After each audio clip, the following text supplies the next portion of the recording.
people in these countries got up off their backsides and worked a little bit harder, they wouldn't be poor and backward. But no, they just like to lay in the sun all day. Have you ever tried sitting in the sun in a hot country? Right in the shade then. What I'm trying to say is they don't want to work.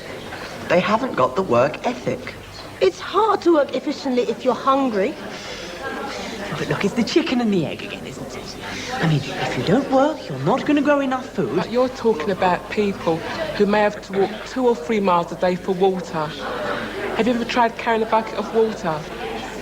It really is heavy, and you do that several times a day. You've done more work than most of us will ever do. Yes, but one still comes back to the same question.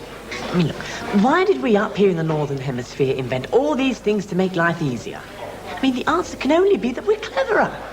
I mean, they didn't invent the wheel before we came along. Who didn't? Take the Chinese, they invented all sorts of things. And the Muslims. I went to an exhibition once in Islamic science. We're not talking about people like that. They're not really backward countries. They're not industrialised. No, look, I'm talking about really backward countries. Well, let's find out what you mean by backward first. Yeah, let's. Poor, do you mean? Yes, well, obviously that's part of it, yes. He means black. What exactly do you mean? We all know what backward means. Countries that never seem to get a grip on themselves. You know something? You've got no idea what it's like. You've had it easy all your life. You come from a rich country and a rich family. You've had everything handed to you. Well, let me ask you one thing.